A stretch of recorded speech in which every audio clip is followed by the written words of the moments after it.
بھروسہ کر نہیں سکتے غلاموں کی بصیرت پر کہ دنیا میں فقط مردان حر کی آنکھ ہے بینا۔ اقبال کہتے ہیں کہ غلام لوگوں کی بصیرت یعنی سمجھ، رائے یا نظر پر بھروسہ نہیں کیا جا سکتا، کیونکہ صرف آزاد لوگ ہی دنیا کو سچائی سے دیکھ سکتے ہیں۔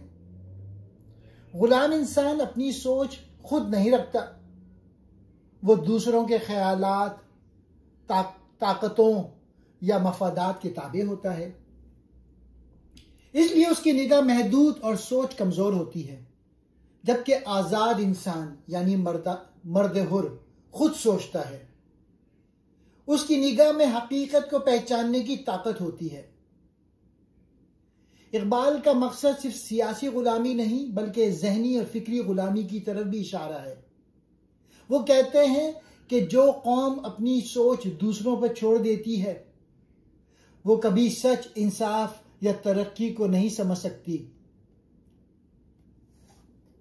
آزادی فکر و خودی ہی انسان کو بصیرت اور سچائی عطا کرتی ہے۔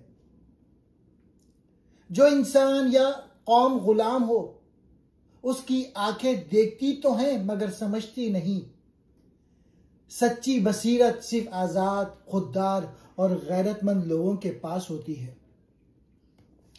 غلام کہتے ہیں وہ شخص جو دوسروں کا تابع ہو، جس کے پاس آزادی فکر نہ ہو۔ بصیرت کہتے ہیں اندر کی آنکھ، گہری سمجھ، سچی پہچان۔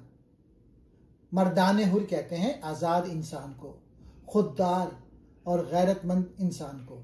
بینا کہتے ہیں دیکھنے والا، سمجھنے والا، صاحب بصیرت۔ شکریہ۔